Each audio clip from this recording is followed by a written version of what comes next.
What up, fam? Anthony Dream Johnson here today, co-founder of the Redman Group, CEO of the Redman Group, founder of 21 Studios, 21 Convention, 21 University, 22 Convention, and about 10,000 other things on the internet, president of the Manosphere. Today I'm bringing to you and hosting the Redman Group episode 128, Peaceful Fathering. You might also know it as Peaceful Parenting, as promoted by YouTubers, former YouTubers like Stefan Molyneux, a good speaker of the convention and formerly in the Redman Group. But today I have a special guest joining me, Anthony M. from peacefulfathers.com. Very cool little website we're going to get into here in just a second. But before we get into it, please let me welcome to the show, Anthony M. from peacefulfathers.com. Anthony, welcome to the show. Thanks for having me. It's an honor to be here, and I look forward to the conversation and helping some fathers out today. Yeah, we were talking a little bit before the show started, and I've heard a lot about you. You've come highly recommended from personal friends of mine, Orlando, as well as a litany of FOE and 21 Convention speakers that I know. FOE guys, members at the Fraternity of Excellence. Link in the description to join that fraternity. You should join it. But for a couple of years now, I've known a lot of guys at the convention that they keep bringing you up, man, Anthony M. So I'm looking forward to it, man. It's good to hear. Yeah, so what's a kind of brief introduction? We got your website pulled up here, and we'll get into it in a second. So, everyone can find you at peacefulfathers.com. And you run a Twitter account, very related to this. But before we get more into the content, what is your backstory? How did you find the Manosphere and get into this whole internet, community? What's going on with that? So as far as peaceful parenting, I got in probably around 2007, 2008. And I came across Stefan Molyneux. He was a big influence. And at the time, I have two daughters who are 23 and 20 right now, and my son is 15. So when my son was born, it kind of made a shift into peaceful parenting. And since then, everything that I've been learning, everything that I've been applying in my life as a man, as a father, has just helped to, create a great relationship with my kids. So with a lot of help from the guys in FOE and a lot of good support that I've gotten, I decided to write, and I decided to start sharing my message. And at first, wasn't too receptive, but as things got moving along, a lot of men needed the support, needed the advice. So I think it's something that needs to be brought to the table. It's something that we have to take ownership as men, and we have to start talking about how we raise our kids and how we can raise them better and how we can create healthy and functioning families. Yeah, that's really well put, man, because the Manosphere, as I see it, is a really large community with millions of men in it. But number one, fatherhood is not really a major topic in any of the main communities, with the potential exception of the men's rights community. But for sure, you've never really seen, outside of Stefan Molyneux, anyone push peaceful parenting at a large scale. MGTOW, it's just not really an issue. Pickup artists, why would they care? Red pill, maybe a little bit, but barely. Maybe some guys like Hunter Drew and stuff, or Zach Small, excuse me. It's still so automatic. But yeah, I really appreciate you, leading the charge on that, man. Yeah, it's an important topic, and I think it's difficult for a lot of men to discuss, because in order for us to become better fathers, we really have to dive into how we were treated as kids.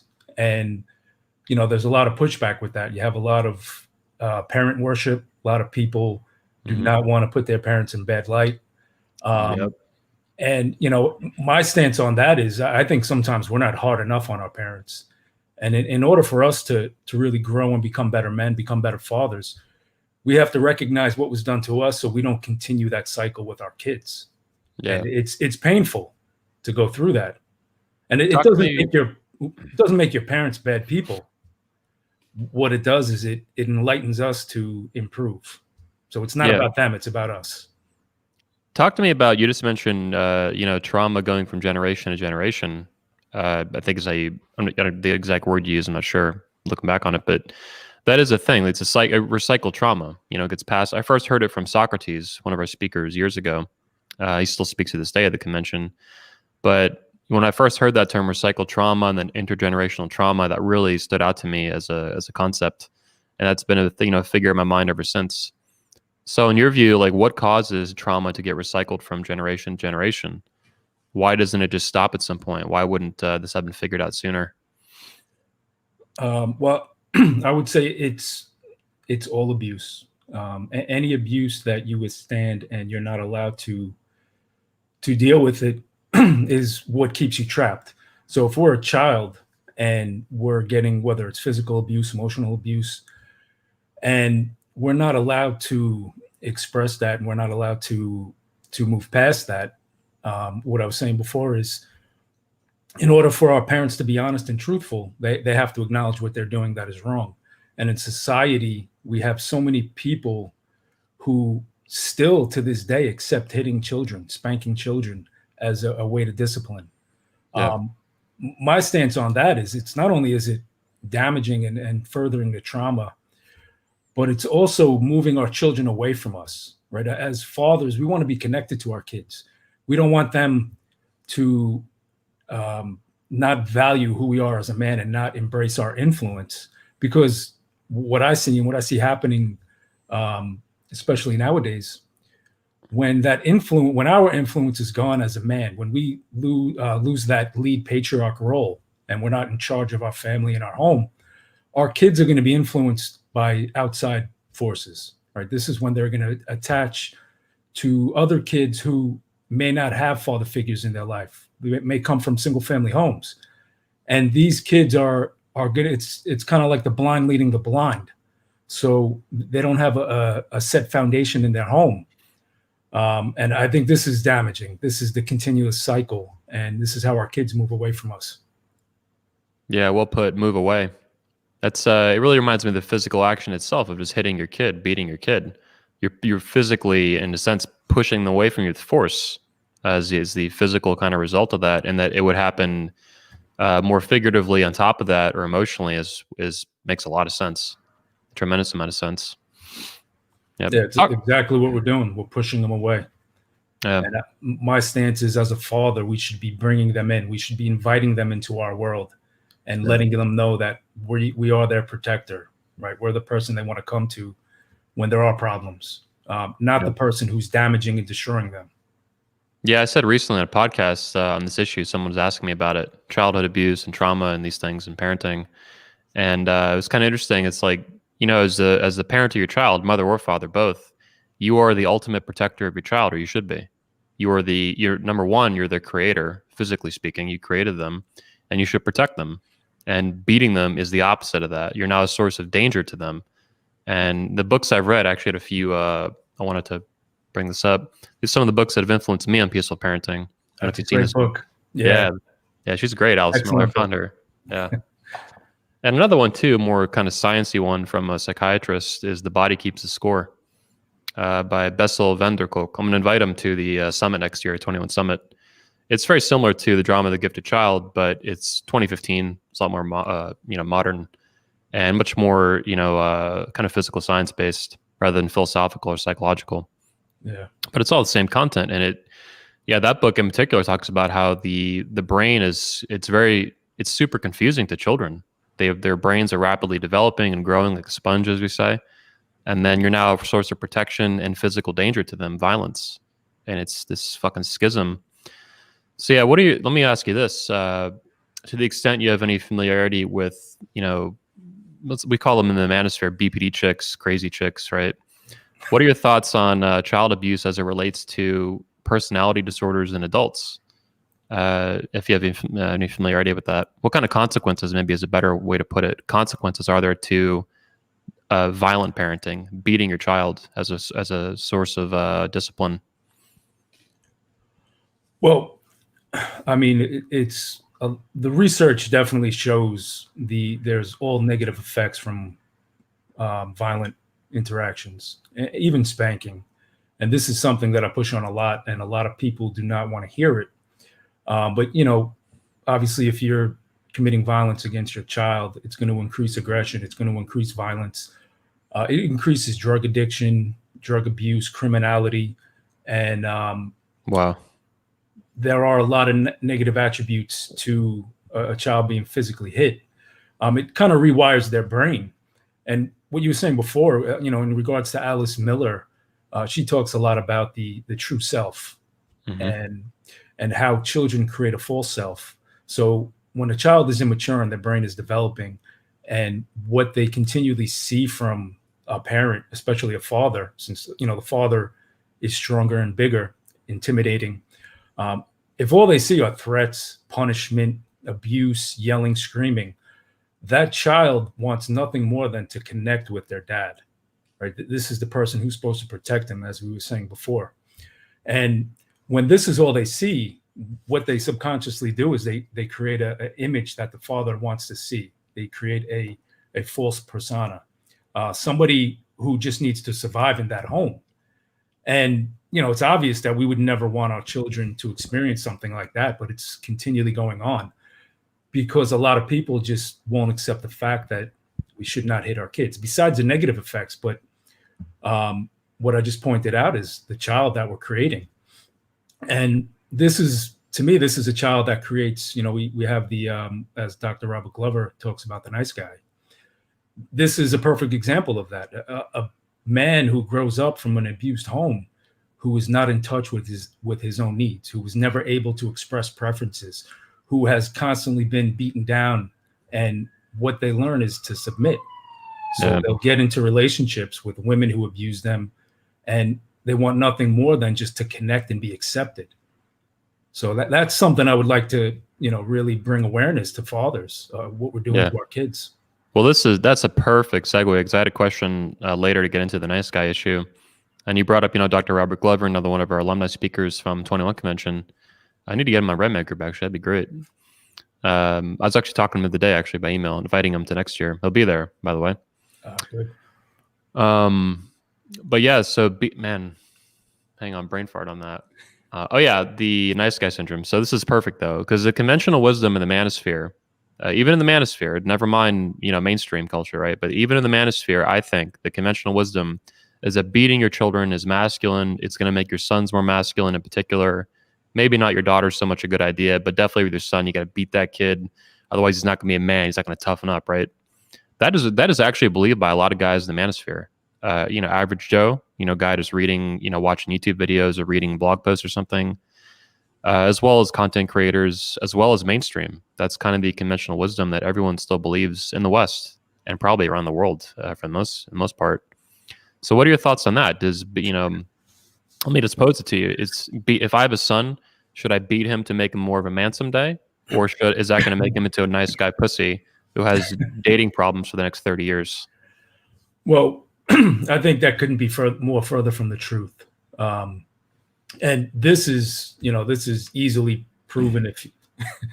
If you go to a prison and you interview all the inmates, the majority, probably the overwhelming majority of violent offenders, men who commit murder and rape, were violently physically abused as children. There's no good that can come about by violently beating your child. And I think the reason why a lot of men believe this goes back to what I was saying before. Is in order for them to get away from it, they have to believe that they have to understand that their parents inflicted trauma on them, pain on them.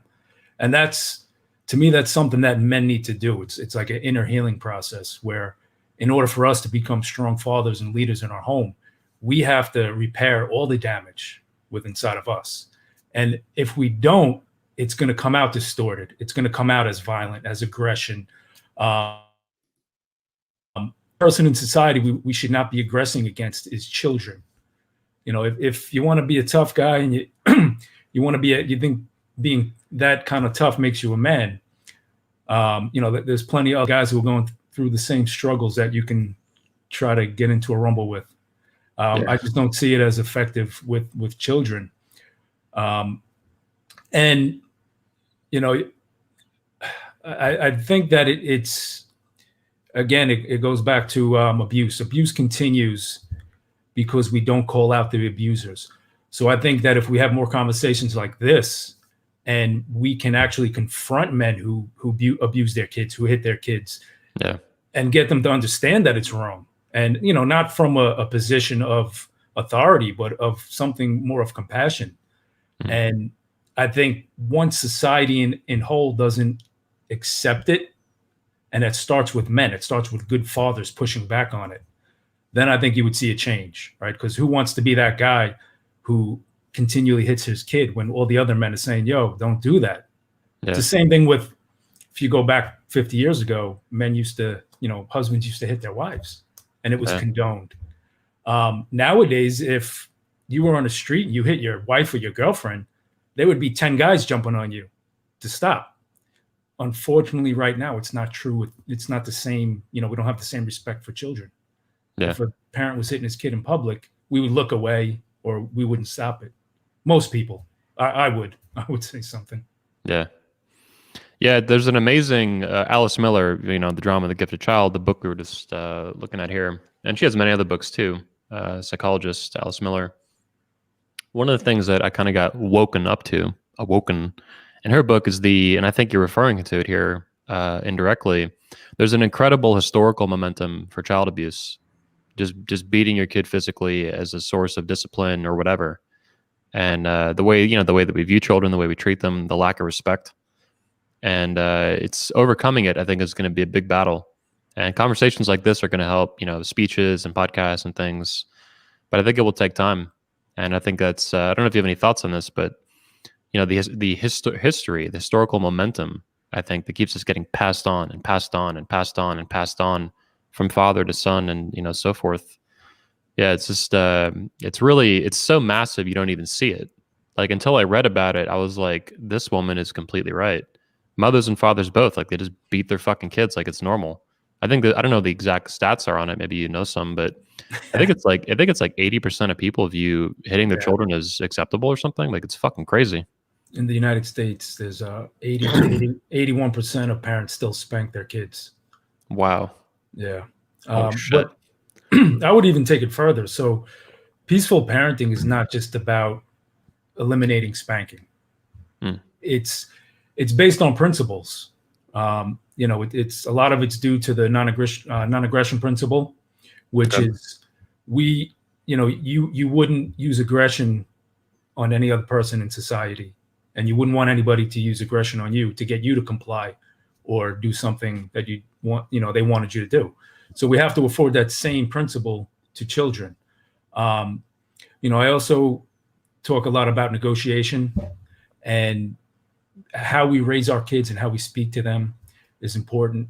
Listening to our kids. A lot of men, they often demand respect from their children, and for me, that it's just missing the point, because we said before, children are immature, their brains aren't fully developed, they don't really understand what respect is. So as a father, our duty is to teach them what respect is. With another man, you get respect where it's given.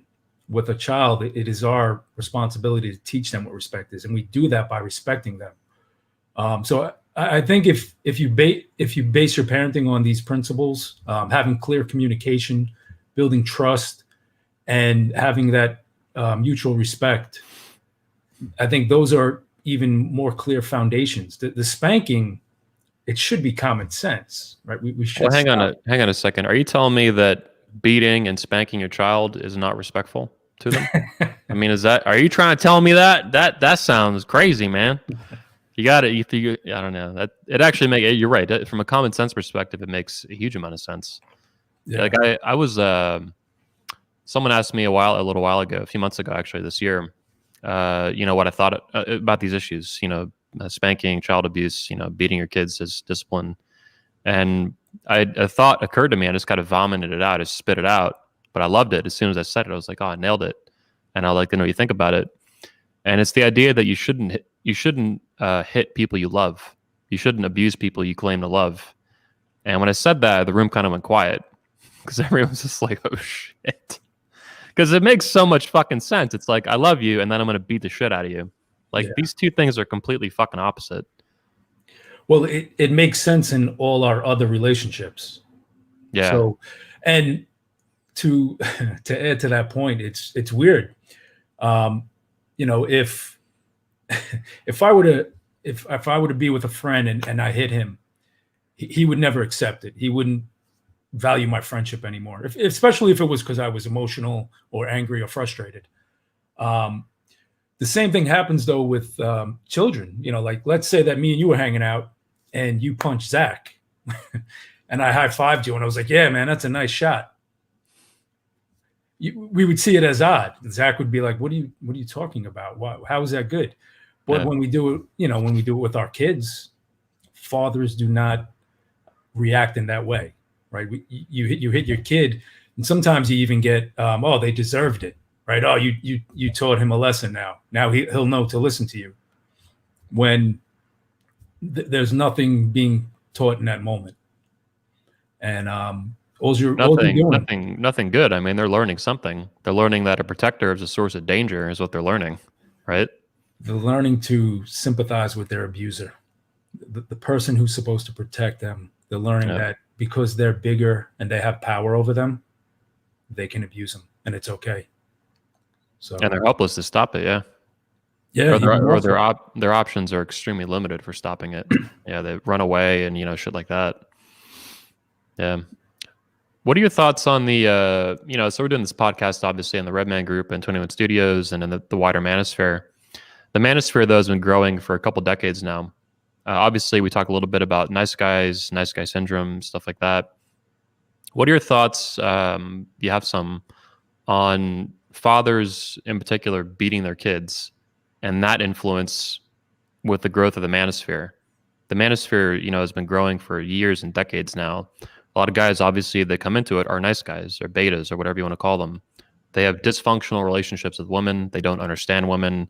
They get run over through divorce or, toxic relationships.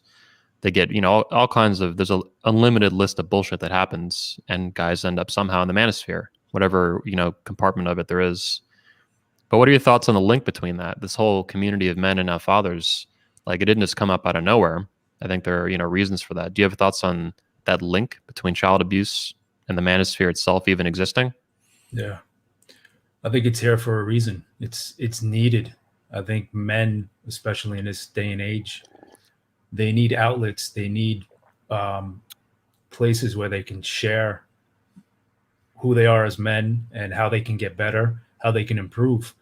And I think a lot of that needs to be outside of the norm.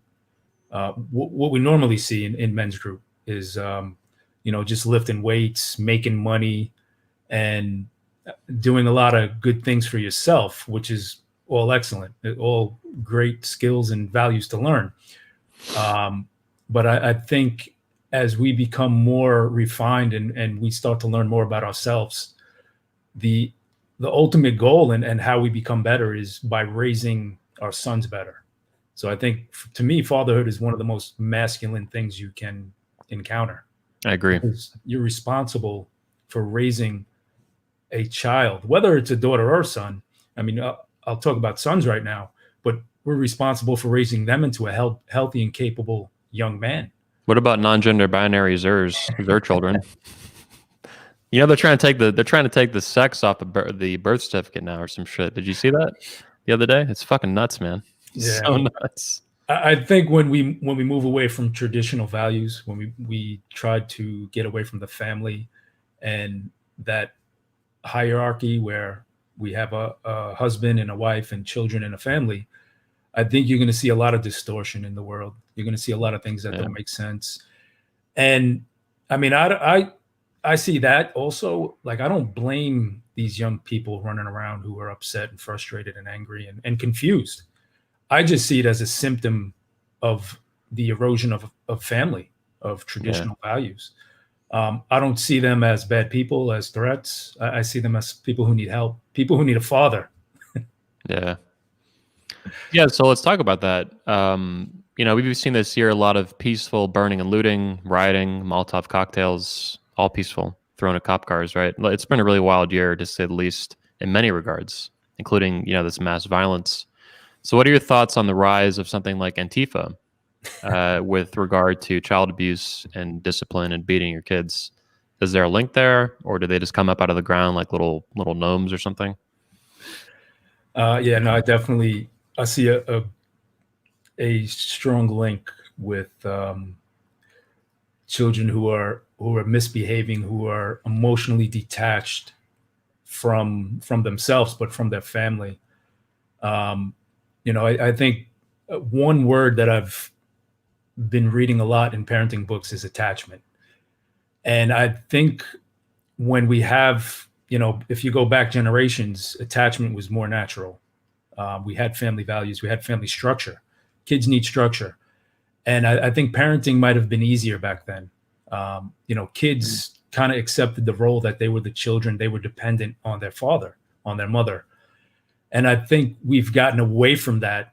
So when children are not dependent on their parents, when the parents are abusive, and I think this is what continues the cycle. So if you have a parent who's consistently yelling, abusing, threatening, hitting, or even bribing, whatever they're doing to get their kid to comply and be obedient and listen, whatever they're doing to have their needs met as a parent and disregard the child's needs, you create distance, you create a disconnect. And I think Antifa and that whole environment of destruction and chaos is related to kids being disconnected from their family, from their parents, from their fathers, who is the main attachment. They now go and attach to immature peers and groups, and those children in those groups, they have no foundation, they have no stability, so it just creates chaos. It's like fueling the fire. Yeah, so that was one of my first thoughts. We did a Red Man group on it almost immediately when the riots started after the St. Floyd and all that shit happened. And it was just kind of obvious to me looking at it. When you see someone jumping on top of a cop car up and down, you're like, I'm like, where's the father? Where's the parents? Like, they're literally on the streets jumping on top of cop cars, setting, AutoZone on fire. It's like, where's the father? Like, holy fuck. Like, someone fucked up here in this gravy train of shit. Yeah. I would say for a solution or to combat that, we don't focus on what they're doing. We focus on what we're doing. We focus on raising healthy families. We focus on stop abusing our children, stop hitting, spanking them. And I think that'll create a generational effect the same way it has now, where our children, as they grow up, they'll start valuing themselves more. They'll start valuing their family more, their children more. And I think that's how you break the cycle. Yeah. Now, how does peaceful parenting mesh with patriarchy? Obviously, with the 21 Convention Patriarch Edition, you'll be speaking out. The third one, we promote patriarchy. This has been a thing that's been growing in the manosphere for some time. Well, it really kicked off in 2019 with the Patriarch event, I think. And we're all about it, rebuilding the patriarchy, full stop, pedal to the metal. So for, patriarch would be regarded in a colloquial sense, if I'm using that word right, as a strong father who leads his family, like no bullshit, leads it 100%, not this co-partnership with the wife, they're co-equal. Father leads, and that's how it goes. So how does peaceful parenting, how does peaceful fathering mesh with patriarchy? The average person might not see a connection there. No, they probably won't. For me, I think it connects where it's another element for men to work on themselves and be stronger and more capable men. And I think that if, in order to be a patriarchy, you have to be confident, you have to be true to who you are. And with parenting, we just said a lot of men are still hitting their kids and still being abusive. And it's not always physical. Like I said before, it's yelling, punishing. You even mentioned bribing too, just forms of manipulation, basically. Coercion, manipulation, absolutely. Yeah. But I think it's an area that men need to improve. And to be a complete man, I think it's something that we need to work on. And again, because it's going to disrupt your legacy. If it's something you're not working on and you're not being prepared to bring your children up the best that they can be, I think it's a failure of man. So, a failure of men. And I think that it needs to be addressed. It needs to be put on the table. We need to take ownership of it. It's our responsibility. So I think that's how it ties in. Yeah. Now, if we look at your website, it's Peaceful Fathers, peacefulfathers.com. Excellent fucking URL. Love that. We'll go through. I want to actually go through it a little bit here, but talk to me about peaceful. So you got into Stefan Molyneux, peaceful parenting, as he calls it, but your website's called Peaceful Fathers. Now, how does this? What are your thoughts on peaceful mothering? I would view fathering and mothering as distinct forms of parenting. They're not the exact same thing. They have differences, and I think they're important to our species and as well as to a particular family. So, should mothers abuse their children and beat them to discipline them, or not? Or what are the differences here between the two, peaceful fathering and peaceful mothering? So peaceful parenting did bring me to where I'm at. I've read a lot of books on parenting throughout the years, and the reason I chose Peaceful Father is because I think that is going to be the avenue that's going to have the most effect. Okay. Because, like we said, fathers have the greater responsibility of raising families and creating legacy. As far as mothers, I would say one big thing we have that's destroying childhood in this country is the rampant increase of single motherhood, and I think that it's promoted. Single motherhood is promoted, and I don't think it should be.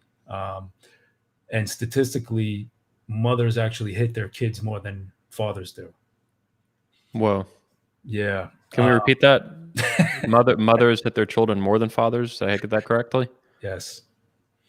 And that's something that's not addressed, but I think if we could see it as a problem, as an issue that needs to be solved, rather than complimenting it or supporting it, ultimately, we might think it's empowering women, but I think it's more so it's a huge devastation, and we're having children suffer for it. Yeah. So I think if we could really say that what matters the most in the world is children, raising healthy kids and bringing them into the world in a better world, then we need to start addressing the issues that's causing them pain. Wait, are you telling me children are more important than women getting their way? I mean, I don't know about that, man. I've heard different things from feminists and strong, independent women. Yeah, the gynocentric world we live in. I think the gynocracy, the feminists, yeah, they wouldn't. As much as they might lip service that, they don't want to. They would never want to support that. Everything has to be, I think, about them. These narcissistic control freaks. Yeah, and I think they're just a product of the environment. Yep. They're women I would say the majority of them are women who were not raised in a home with a strong, courageous father. Their probably vision of what a man was really bad. Yeah. So of course they're going to grow up and they're going to maybe not look at men in the greatest of light. Yeah. Yeah. No, attachment. You're talking about attachment, and it's not. In the manosphere, it's usually not talked about. We hear just more things about BPD and cluster B disorders and women, crazy bitches, basically, on head meds. But a lot of it is also just attachment disorder. They can't attach and form a healthy adult relationship, and almost every time that's going to come from childhood. They couldn't form a strong attachment with a father or a mother or both. But probably with girls, we hear about daddy issues a lot, so it goes that direction. Yeah, it definitely starts in childhood. That's where attachment starts. And we unknowingly are destroying it. Yeah. Every time we raise our hand, every time we raise our voice, every time that we look to get compliance rather than connection, we're slowly breaking that child down. I really like that, compliance rather than connection. Well put. Now here's a fun one. Here's a sidewinder coming at you, curveball. What are your thoughts on the connection, if there is one, between peaceful fathering and circumcision? So specific, I would consider it male genital mutilation to baby boys. Is there a connection there between, the physical violence we see against children later, not when they're babies, obviously, usually, but by the time they're 5, 10 years old, they're getting spanked. Is there a connection between circumcision in America today, which is popular, versus or compared to later, the physical spanking and abuse that we see? Yeah, I mean, I think that's another issue that goes untouched that people don't like to talk about. We can clearly see how evil it is, what they do in other countries when they do female mutilation, genital mutilation. But for some reason, it's still accepted here in the United States as something that should be done, that needs to be done. Um, I would say, as far as that creating any trauma in the child's life, it absolutely can. Yeah. I've read books and studies about how it can trauma when a child is in the womb can have adverse effects later on in life. Mhm. So I don't doubt that male circumcision can have real negative impacts on, as a boy grows. And Yeah. I'm thinking also about it as I agree with you, but I also, my question kind of came from the thinking about when a father or even a mother hits a child, and as you said, mothers hit their children even more than fathers, in some reports or some studies, it's like there's a very clear disconnect with the connection, but disrespect for the child as an autonomous little human being or young human being. And that's what comes to mind with male circumcision too for me. That's kind of where the question came from. Independent of any religious considerations and, this kind of weird popularity with circumcision in America that's not common around the rest of the world. It's like they just don't give a shit about the fact that this is a baby boy and he's going to be an adult someday. And they're just going to do whatever kind of medical procedures they want against the child. And to me, it just seems very psychologically similar to, oh, well, he's 5, he was acting out, I'm just going to spank him on the ass or hit him in the face. And it's like this shit doesn't even register as a potentially bad action. It's very mindless, it feels like. Well, I would say it's real important when we raise our children to have them experience that their body is theirs. Yes. Yep. We there's a lot of sayings that go along with this, like give grandma a kiss, or we're constantly pushing our children to do things that we think they should do. And I think when that pertains to their own body and their own space, we somehow show them that what their preferences are do not matter. And I think that can be super destructive as they grow older. If you don't have a good sense of self and that your body belongs to you, how easily will you allow somebody else to abuse you? Because you can't make the distinction if it was wrong. Yep. I want to get back into your website a little bit. You had a particular blog post that I want to pull up now. So you had a post here that came out, I think recently. I'm not sure on the date, but the need for better fathers. Talk to me about this post in particular.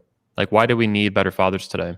I mean, don't we just need women to lead the way and get with the times, man? Yeah, we definitely definitely a big need for better fathers. So I would say my own experience, as I continually did work on myself to be a better man. These are kids, by the way. Those are my kids. Yeah, that's awesome, man. Yeah, it was a couple years ago. Nice. These big ass cakes, man. There you go. That's what my wife does. She makes cakes. So nice. Yeah. No, so with my own experience, I think it's my story that I can share where, it's not saying that my kids are perfect or they always do what I want, but it's more about the relationship that we have and the connection we have. My kids trust me. They know I'm not going to lie to them. And when there is a problem, they come to me. Just recently, we were driving home in the car from somewhere, and one of my daughters was talking about how she had a problem, and she was talking to my other daughter about it. And she said, "You know what? It's going to be okay." She goes, "Whenever we get into this situation, we just ask ourselves, what would Dad do? What would Dad say?" Wow. So I think if your children can have that mindset, that's why we need better fathers. We need a voice of reasoning. We need somebody who's not demanding, not imposing on their kids to get that compliance and obedience, but somebody who's raising children to be their own autonomous person, somebody who is independent and can go out into the world and become a good citizen. And I think that independence is created in childhood by allowing your kids to depend on you as a father. If your role and job as a father is to raise healthy kids, and when your kids are younger, you're pushing them aside and you're more worried about what football game is on Sunday, then guess what? You're breaking that dependence. They should rely on you. They should look to you for advice and comfort and support and love. So we have to be real cautious of how we interact with them, how we speak to them. I think the language we use also is very important. If you continually tell your kid that they're lazy, that they're stupid, that I mean, those are extreme. But even if you say, "Oh, you could have done better," or No, I think lazy and stupid, those are probably more common than we. Yeah, parents, they talk. It's amazing the kind of shit you see. You pay attention to parents with their, even teenagers and stuff. Yeah. And the sad thing is, your children start to believe it. They start to believe they're stupid. They start to believe they're lazy, because here you are, the dad who's supposed to be building them up, and they're hearing all this negative talk from you. How do you think that's going to sit with them? Of course, they're looking to you for guidance. They're being conditioned negatively, to being torn down, basically. Yeah. And I think that's very related too, I would think, to, you mentioned earlier, creating like a false self rather than true self. It's a form of disassociation to distance themselves from the trauma, the abuse, the parent, someone who's a source of danger, as well as just negativity more generally, or even specific to, their view of themselves. Yeah, it's brutal, man. It is. What are some other resources that in books that you would recommend to guys? I mean, I had 2 that I showed here. Are there others that really got your? I'm sure you have a whole litany of books you're reading. Yeah, we do. We actually we spoke about the Fraternity of Excellence earlier. Every Thursday night we have a fatherhood Zoom. We have guys from all over the world, and we get together and we talk about being a father. Talk about how we can become better fathers. We read a book. We have kind of like a book club, and we read different books on parenting. I would say the ones that stand out the most, that will probably get results for any father willing to read a book. There's a book called Parent Effectiveness Training by Thomas Gordon. Okay. And we're currently reading a book right now, Hold On to Your Kids, Why Parents Need to Matter More Than Their Peers. That's by Gordon Neufeld and co-authored by Gabor Mate, which is an excellent book. All right. Another question from the audience here. This one's from Linus360. I hope to hear some alternatives to common disciplinary action in this stream, practical advice. So obviously, abusive manipulation, bribing, hitting, screaming, yelling, name calling, these things I think you would consider not effective parenting, definitely not peaceful when it comes to violence and screaming. So what are some alternatives to, being a healthy, positive father for your children, being a peaceful father and leader of your family? I would say first is patience. And, if you don't have patience, if you don't work on mastering your own emotions, you're never going to be able to get your children to calm down and listen to you. But alternatives, you have to have dedication. And one thing that's worked great with me is negotiating.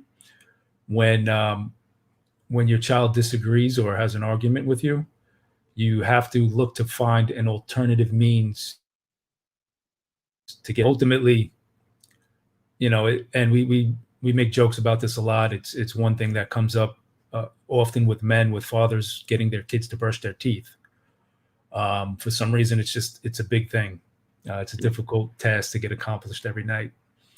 But you have to get creative. I think once you remove these negative attributes of hitting, yelling, punishing, threatening, it opens up areas where you can be creative, and you can have time that is enjoyed with your child, whether it's brushing teeth, eating dinner, cleaning the room. But I think a big thing, it takes creativity on your part. It's whether it's a different toothbrush, different toothpaste, whatever you have to do to get them to ultimately complete the task. So that my thing is, there's always a way around using violence and threats. You just have to be creative, and you have to find solutions. We have to be solution based. Yeah.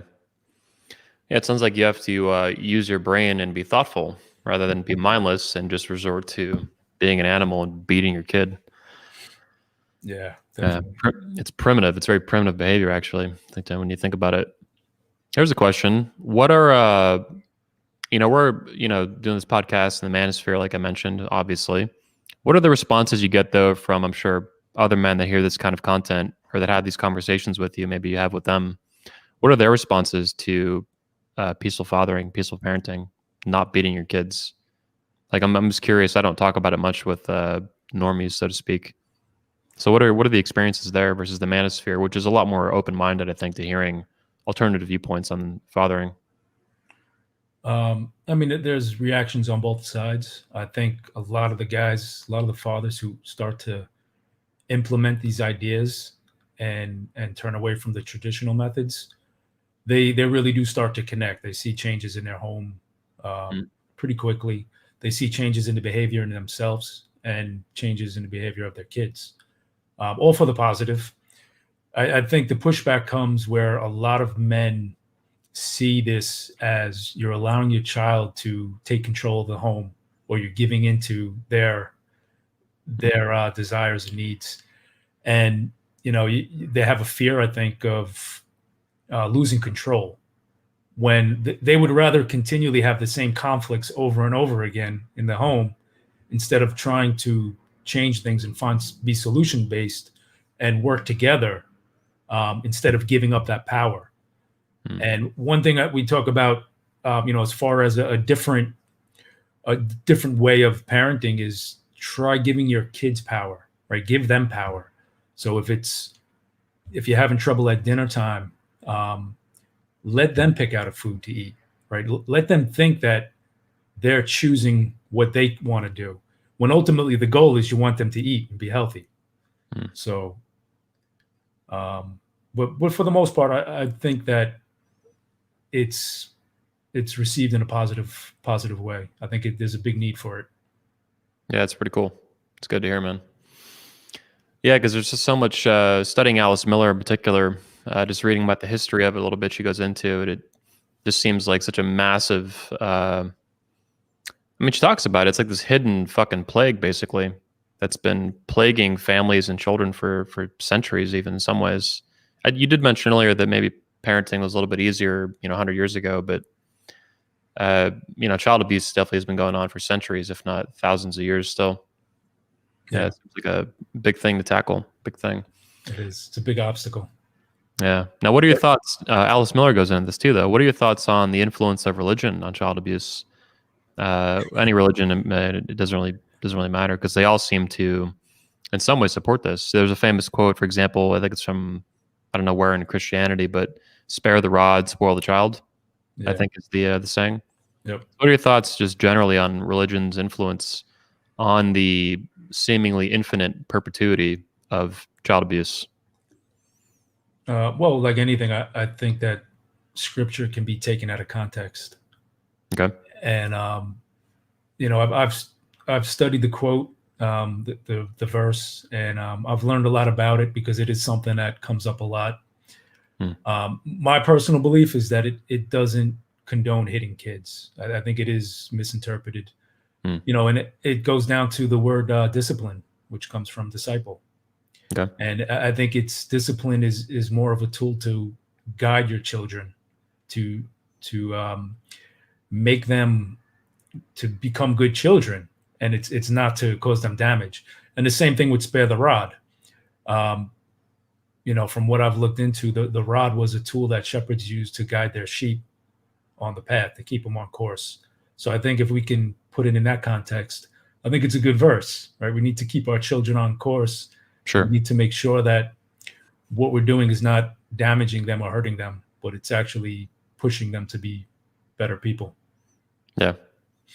I was tweeting recently about it. It's kind of occurred to me. I'm not a Christian, but I was thinking, Christians, Christ is the ultimate example to them, right, in this life of how to live, if I'm understanding Christianity correctly. So I was thinking, I was like, would Jesus beat children? And probably not. This seems so extremely unlikely to me. I'm like, how do Christians rationalize? Not to pick on them, because every religion is, I think, guilty of this in some way, or people using their religion to rationalize child abuse. Yeah. But this is like, would Jesus beat children? No, this just seems like completely beyond fictional. It seems absurd. But no one wants to hear that. When you say that, they just get pissed off. Like, no, spare the rod, spoil the child, or whatever. I think people will use any reason to not deal with what is really going on. They'll conform to any ideology. I'm not Christian. I'm not a Christian, but I think that we can use anything we want to justify abuse. It could be religion. It could be whatever you want to, your imagination could come up with. A lot of people. Well, let's get into that. Actually, that's a really good point, because a lot of people they do have. You're right. A number of excuses. It's not always religion. Sometimes it's like, oh, when I was growing up, this is how it was, culturally, or my dad or my mom beat me, or whatever. So what are some of the common rebuttals you get from people who want to continue beating their kids, and they say, stay out of it, I do it, and whatever. What are some of the reasons you get, the rebuttals? I would say the number one is I was spanked and I turned out fine. Yep. So that's a big one, and I think if any reasonable person could examine that, if you think as a small child that your larger, more powerful parents hit you to make you listen was fine, I think there might be something wrong there, right? We're condoning physical acts of violence on children and saying that it might have made you a better person, or it might have made you listen. I don't think that's the case. I think that the way that we get children to listen is by listening to them. I think that's more powerful than raising a hand. And I mean, as far as anything else, I mean, that's the one that stands out. Okay. But there's this weird thing that parents do. They will change the meaning of words also. So when I say I don't punish my kids, they'll say, well, you have to be disciplined. Well, I say, well, I don't discipline my kids either, right? My kids follow my lead. They follow my examples. They care about my thoughts and ideas as a father because I care about theirs. So we have a mutual respect and an understanding in the home. It doesn't mean that everything goes perfect, but the main thing is to have your children follow your lead and be influenced by the good things you bring into their life, not by being afraid of you. Yeah. That's one of the things that beating them teaches them, is to fear you. Yeah, absolutely. Yeah.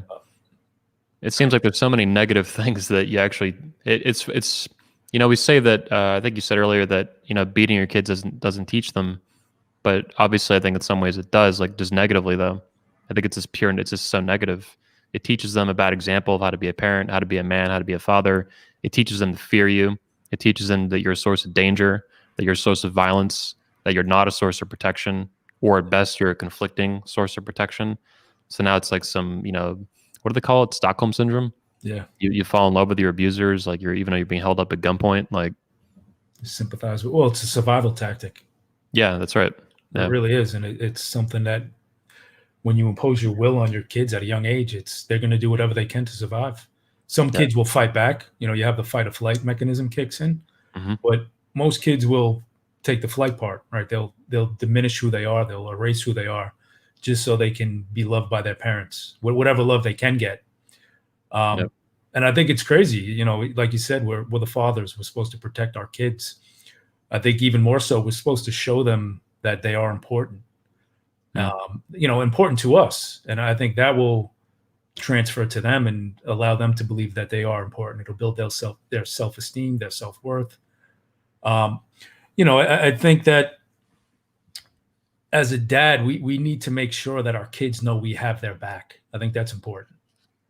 That no matter what happens, if they've done something wrong or they've misbehaved, it's okay. We'll handle the problem. We'll find a solution. But no matter what, you have their back, right? You're on their side.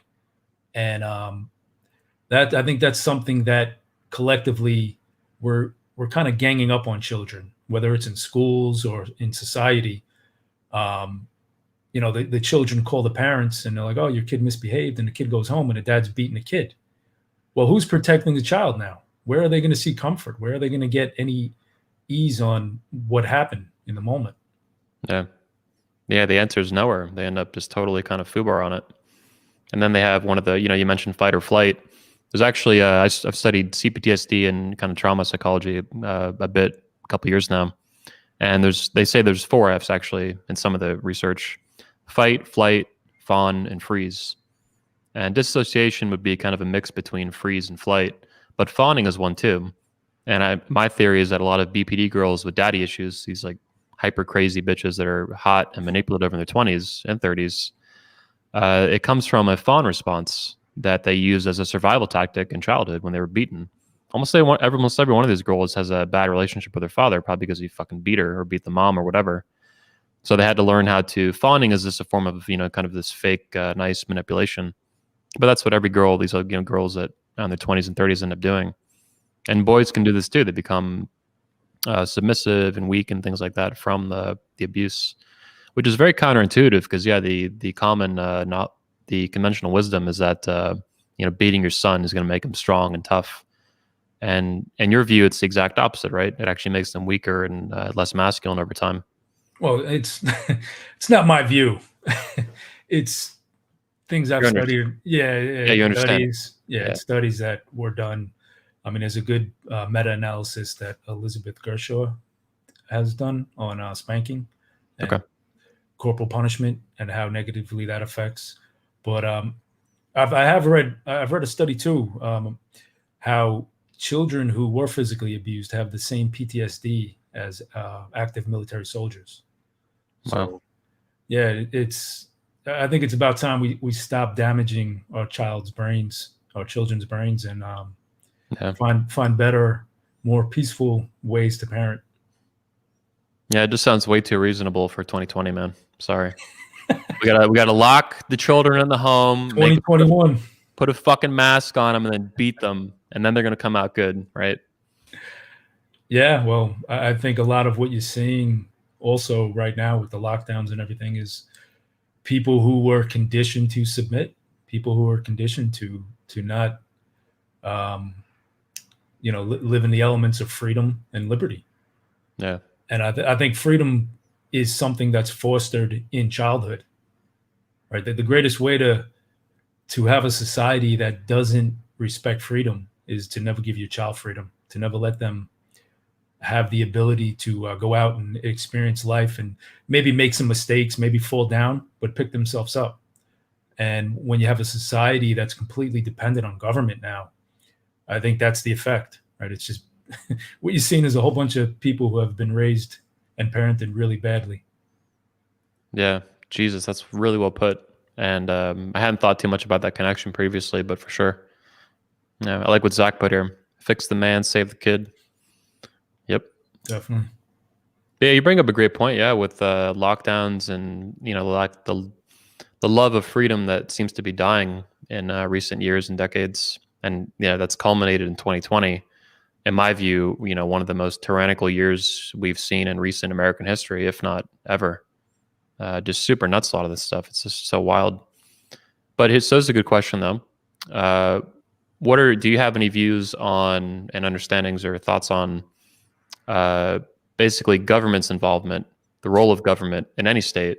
I know all the 50 states in America are different. Every country is going to be different, and how they deal with moderating or lack thereof any kind of physical discipline a parent can enact on a child.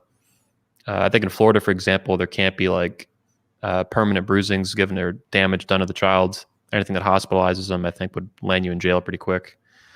Yeah. So what are your thoughts on government's role? Because it seems pretty dicey to bring the government into this too much, but also not at all. It seems like retarded. Like a child is a human being. They're an American citizen in America. They have rights, individual rights. Where's that line drawn with child abuse and parenting and government stepping in, just like a domestic violence situation? Yeah. No, I as much as I don't wish for more government control and power, I think if you look at, I believe it's Sweden, they criminalized hitting your kid in the 70s, 1970 maybe. Wow. And their criminality has gone down, right? Their jails are empty. So we come from a nation where there are no laws protecting children I shouldn't say no laws, but there are minimal laws where parents can still hit their kids in a large Mm. part of the country, and it's accepted. So and we have the highest prison population in the world. So I Yeah. think there's a connection there, right? And I think that if the government could make a law, I don't think it's going to stop hitting kids because more of it will be done in private. Yeah.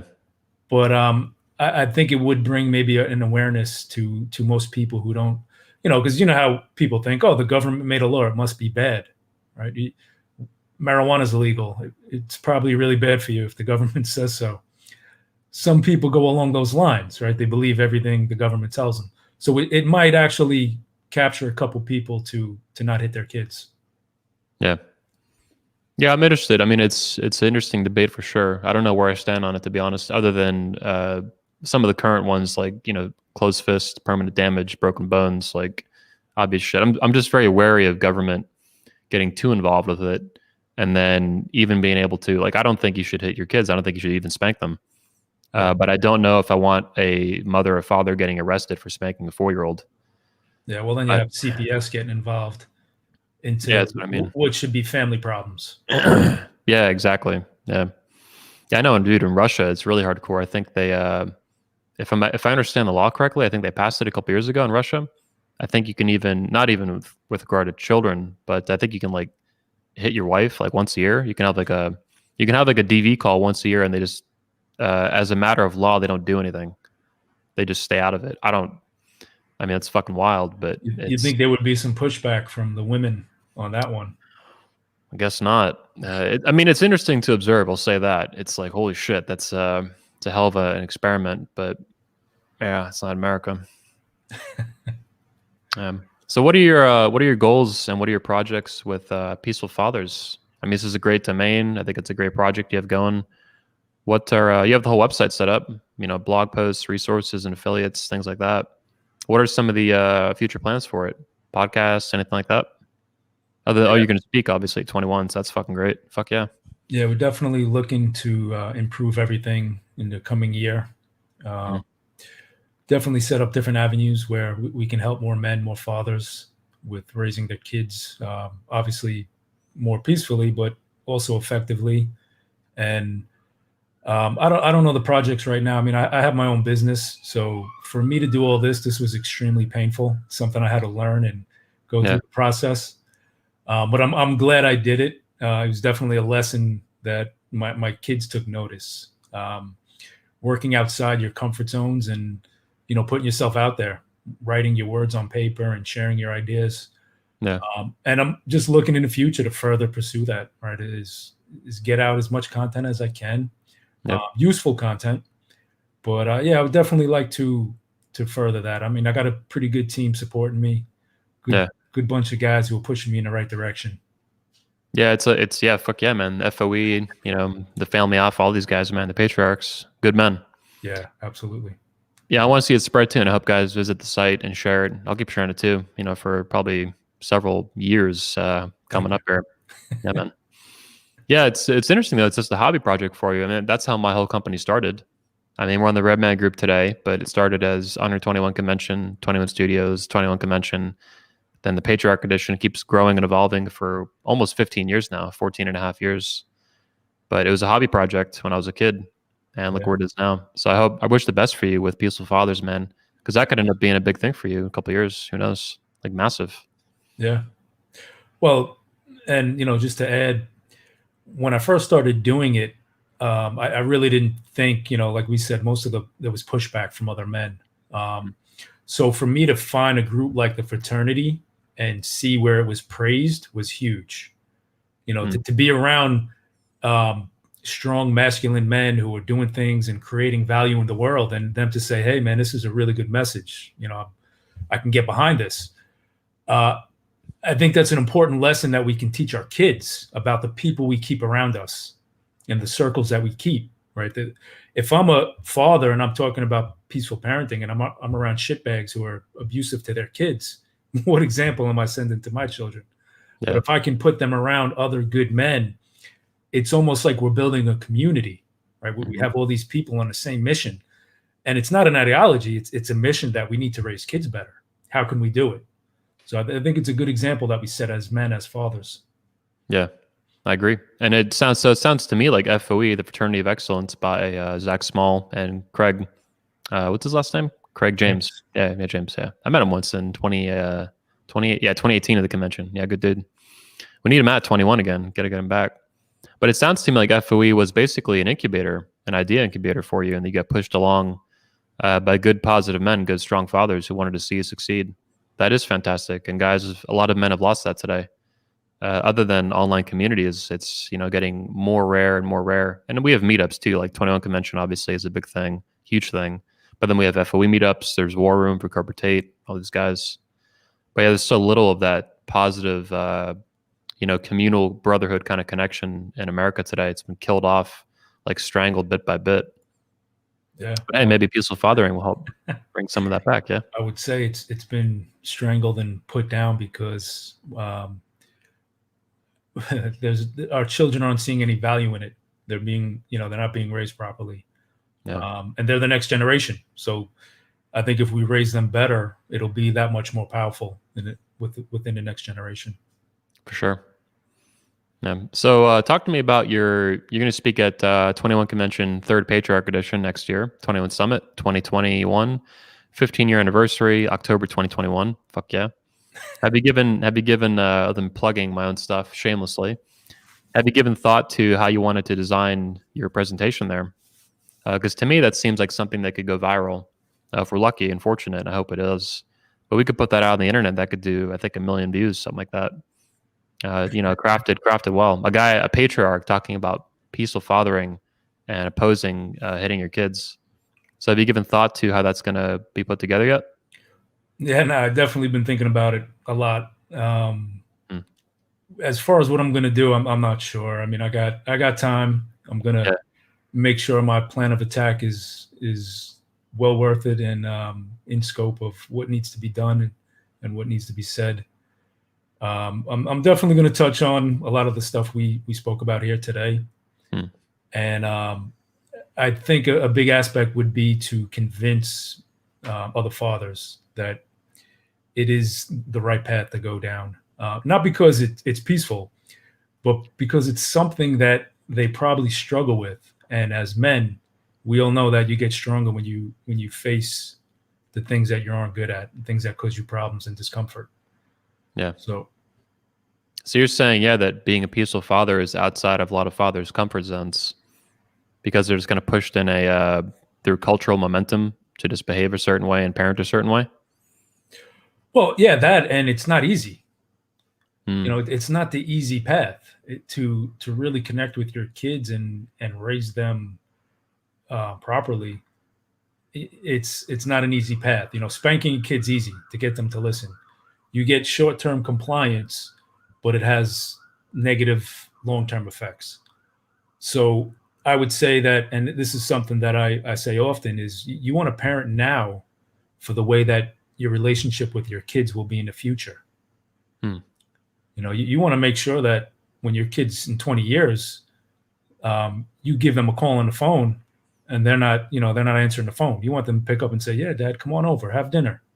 This is what you want to create. It's there's no instant gratification. It's something that you want to last for generations. That's a really, I've seen your Twitter. I've retweeted actually, I think many of your tweets at this point. I love them because they're savage. We're doing the podcast here, but when you write these tweets, they're fucking great. And they're similar. The link to what I've been talking about with Alice Miller and the books that we were looking at earlier. But that's a really, I love the way you put that though. Trying to think, brain fart with it, but damn it, I had it at the tip of my tongue. Something you said just a minute ago, yeah. Oh, so it's long term. You get short. That's it. Compliance. So that's what it made me think of. You mentioned short term compliance when you hit your kid. It's the easy way. Actually, it's the easy way out. Contrary to maybe popular wisdom, where people they would moralize at you. Oh, it's the right thing to do. You got to beat your kid. No, that's the easy way out. The hard way is picking another path that's uncomfortable. So you mentioned the short term compliance, and I think maybe what you're getting at, what I'm thinking of right away, is that the short term compliance comes with a long term expense, a long-term consequence, which is a loss of the love of your child. Like that's what happens 20 years later. You call them and they don't pick up the phone. Why would they? You beat them their whole fucking life. Is it Well, really? and if they do pick up the phone, how genuine is that connection? Yes, that too. That too. Yeah, because a lot of people won't have the courage to cut off an abusive relationship with a parent. That is super taboo today. Yeah. Yeah. Well, because it's painful, right? You'd Oh yeah. rather, and that goes to childhood. So you would, as a child, you would rather get as much or any love that you can from your parent, Hmm. right? You'll take whatever you can get. So as you become an adult, your parents still might be abusive, Yep. and you'll try to get as much of that dysfunctional connection and love as you can. Yep. But I think, if we're gonna talk along the lines of being a patriarch and being a strong man and a strong father, we can't take the easy way, right? It's not in our nature. We have to go and push through hard things and do the hard work. So I think that's something that applies to peaceful parenting, being a peaceful father. Hmm. Now here's a flip question. There are going to be young men, watching this that are not fathers yet. They'll be 19, 20, 21, 24 years old, whatever, young, out of the house maybe, but or not today. But they're young adults, young men. What would you say to those men who were physically abused and beaten growing up by mother or father or both? How should they deal with that? Do you have thoughts on the ways that they can deal with that as adults, as men? As far as healing and getting better, Yeah. So from basically, we're talking about peaceful fathering, but what about being a son and dealing with parents who were not peaceful, who were violent? What are the options that they have? Because culture would tell them basically, mainstream culture would tell them no matter what, you have to forgive your parents. You have to, you can't cut them out. You can't not pick up the phone. It's Thanksgiving's coming up. You got to go or whatever, right? This kind of mindless, monotony of culture pushing them to just do shit, no matter what happened, right? Doesn't belt, stick to the face, closed fist, whatever. So, what are your thoughts on the young men who are not fathers yet, but they're still kind of dealing with exiting a nuclear family that was abusive? yeah, it's a tough conversation, but I think that no matter who's abusing you, you have to get out of the relationship. Right? We would never tell a woman whose husband's beating her that she should work it out. That he still loves you. Maybe she just stay a little longer and see what happens. Or a man. I mean, if a man was Yeah, wants anybody. shit kicked out of him, yeah, get Yeah, out of there. no, get out. Right, the relationship is no good. The problem with the kid and the child is, when they're young, obviously they can't leave. Where are they going to go? They don't have that independence. But I don't know. That's a tough question. I wouldn't.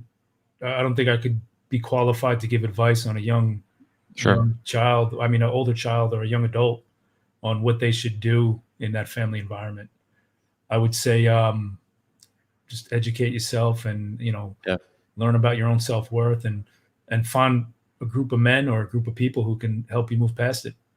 Do you think that young men studying peaceful fathering would find maybe some answers? Because that's what comes to mind. Like even studying it from the opposite angle, Yeah, they're not, they're 19, they're not a father yet, hopefully. Right? definitely. Yeah.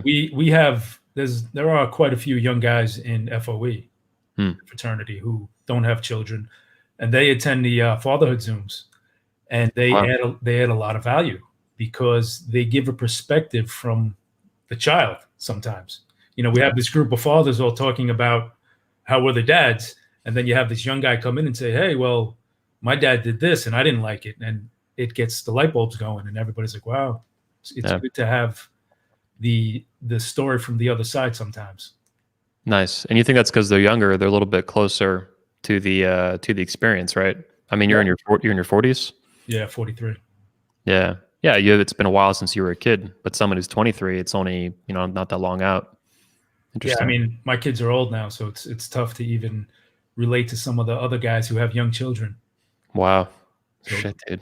Yeah, I'm not a father yet myself, but yeah, so it's hard for me to relate to sometimes. But I have some nephews now, and that's been even becoming an uncle has been a real eye opener.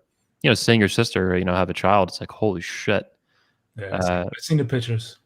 yeah, thanks, man. Yeah, kids are awesome, man. It really, I was getting interested in CPTSD, childhood trauma, abuse, and peaceful parenting from Molyneux and many others, for a while now.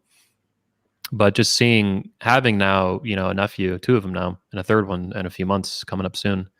That's also kind of opened my eyes up more to like just the toxicity of child abuse And just seeing, I already thought this anyway intellectually, but now I have a more physical connection to like, I don't want to see these kids get abused by anyone.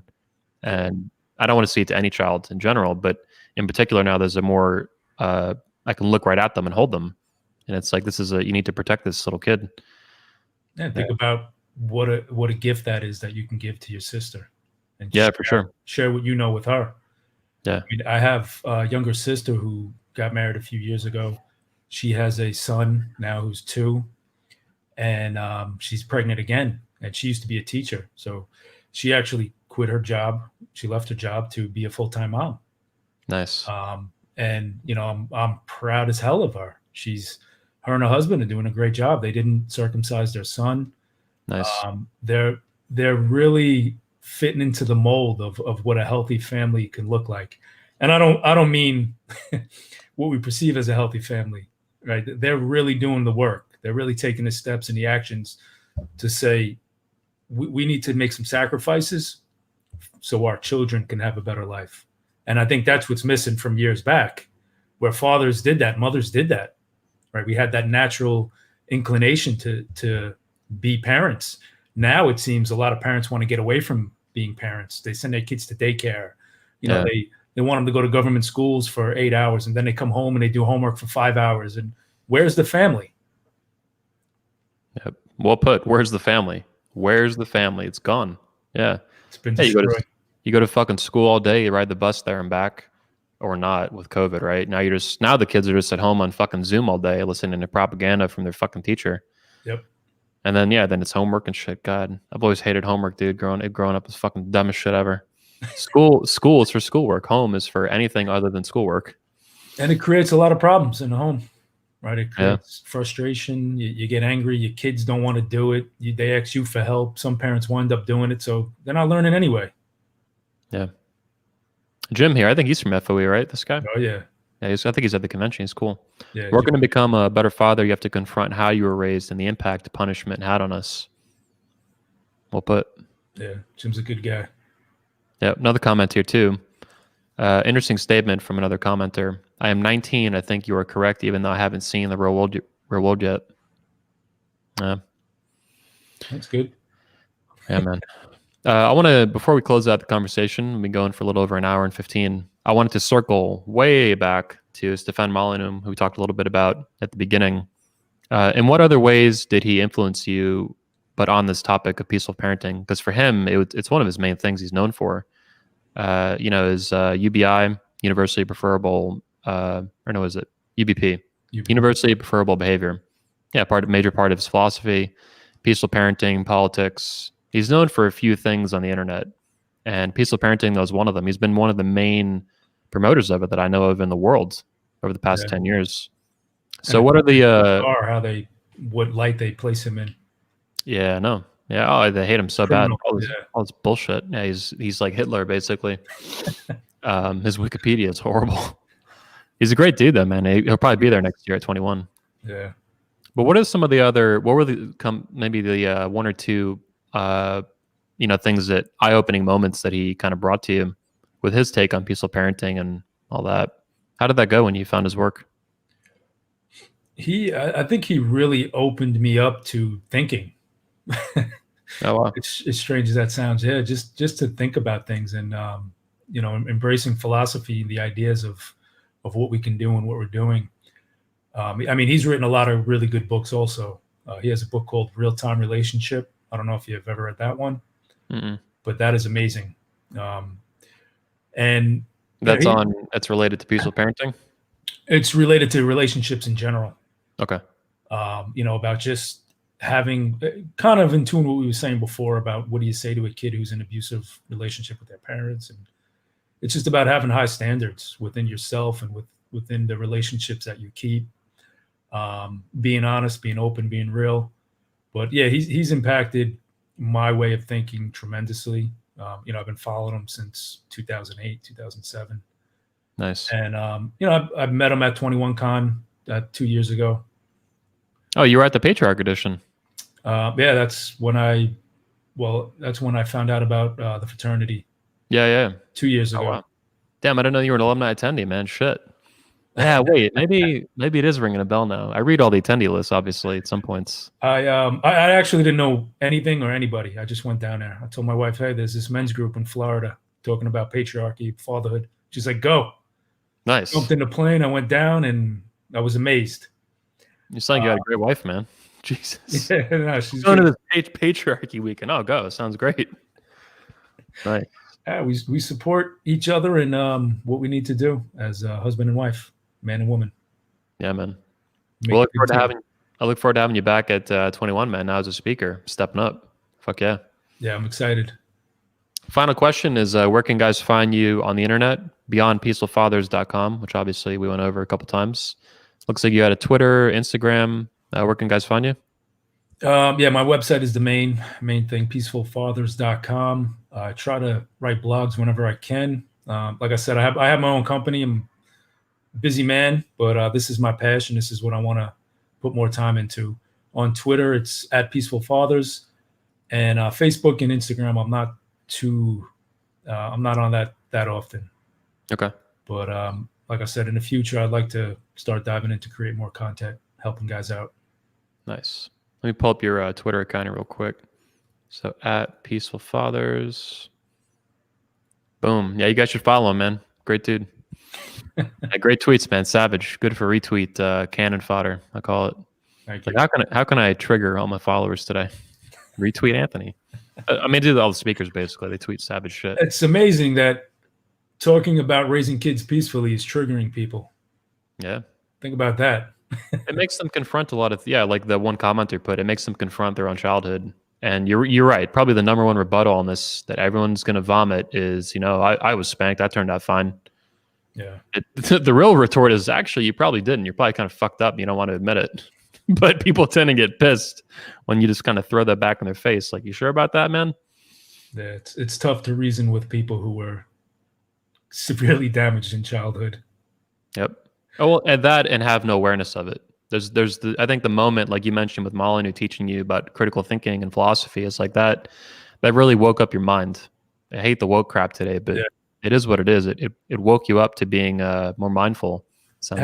Have you ever seen the series he has? It's called The Bomb in the Brain. I've heard of it. I've definitely seen it. Yeah, I would recommend any parent watch that. And it goes over the effects of corporal punishment and physical abuse, and nice. And it goes off of the ACE score, Adverse Childhood Experience Test. I've heard of that. Yeah. Yeah. So it's pretty fascinating material. Bomb in the Brain. Yeah. Hopefully people can find that on Stefan Molyneux's library account or BitChute channel. Or his website. Just go to freedomain.com. Yeah, freedomain.com probably has it there. He was obviously nuked off YouTube a few months ago, unfortunately. Fucking sucks. Well, all right, man. Yep. Yeah, it's been a great show. Appreciate your time, big time. Any closing words for the audience before we round out today's show? Yeah, just to emphasize the importance of raising our kids peacefully, learning to create connection, and turn away from those primitive methods that we spoke about hitting, yelling, screaming, even bribing your kids. Just try to create an environment in your home where your kids are proud to be a part of, and continue to build that legacy. Yeah, sounds good, man. I look forward to doing it myself someday when I find a baby mama and crank out some kids. So in the meantime, I will educate and continue to push this message everywhere I can. And I really look forward to having you at 21 as a speaker and having that kind of speech content. It's going to be a lot of fun for me. Yeah, put it out, trigger all the feminists and shit. So, all right, man. Thank you, Anthony. Appreciate it. Thank you. Everyone else, thanks for tuning in today live. Hit like and subscribe and share. I appreciate it. And leave a comment under the video. That helps the video pick up traction on YouTube. Peace out. Probably see you next week, next Saturday, another episode 129 of the Redman Group.